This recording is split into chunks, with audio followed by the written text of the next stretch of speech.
ఐపీఎల్లో వీకెండ్ మస్తీ అదిరిపోయింది. సండే మ్యాచ్లో ఆడియన్స్ కు క్రికెట్ మజా అందించాయి. ఫస్ట్ మ్యాచ్లో లక్నోపై సూపర్ విక్టరీ కొట్టింది రాజస్థాన్. ఇక స్టార్ ప్లేయర్లు లేకపోయినా ఆల్రౌండ్ షోతో అదరగొట్టిన గుజరాత్ ముంబైకి షాక్ ఇచ్చింది. ఇక ఇవాళ ఐపీఎల్లో RCB versus Punjab super Kings match జరగనుంది.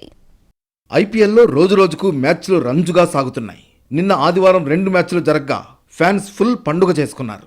ఫస్ట్ మ్యాచ్లో లక్నోపై సూపర్ విక్టరీ కొట్టింది రాజస్థాన్ రాయల్స్. 20 పరుగుల తేడాతో రాజస్థాన్ విజయం సాధించింది. ఫస్ట్ బ్యాటింగ్ చేసిన రాజస్థాన్ రాయల్స్ 20 ఓవర్లలో 4 వికెట్లు కోల్పోయి 193 పరుగులు చేసింది. రాజస్థాన్ బ్యాటింగ్లో ఓపెనర్లలో యశస్వి జైస్వాల్ దూకుడుగా ఆడాడు. కెప్టెన్ సంజు శాంసన్ 52 బంతుల్లో 82 పరుగులతో అదరగొట్టాడు. రియాన్ పరాగ్ 43, ధ్రువ్ జురేల్ 20 పరుగులు చేశారు. 194 పరుగుల టార్గెట్తో బరిలోకి దిగిన లక్నో సూపర్ జైంట్స్ 173 పరుగులకే ఆలౌట్ అయింది. Nicholas Pooran, KL Rahul half centuries చేసినా మ్యాచ్ గెలవలేకపోయింది. లక్నో బ్యాట్స్మెన్ ఘోరంగా విఫలమయ్యారు. ఇక రెండో మ్యాచ్ విషయానికొస్తే గుజరాత్ టైటాన్స్ అదరగొట్టింది. టీంలో పెద్దగా స్టార్ ప్లేయర్లు లేకపోయినా ఆల్రౌండ్ షోతో ఆకట్టుకుంది. పటిష్టమైన ముంబై ఇండియన్స్ను ఓడించింది.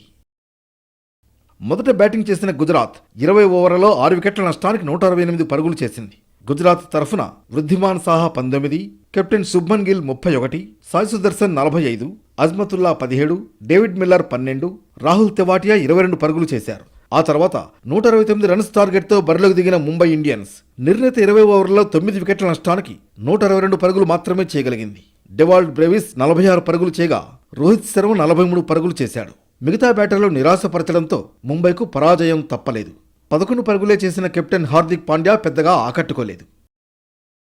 ఇక ఇవాళ RCB versus Punjab super Kings మధ్య పొట్టి ఫైట్ జరగనుంది. ఈ సీజన్లో ఇప్పటి వరకు ఆర్సీబీ ఒక మ్యాచ్ ఓడిపోగా డీసీపై విజయం సాధించిన ఉత్సాహంతో పంజాబ్ ఉంది.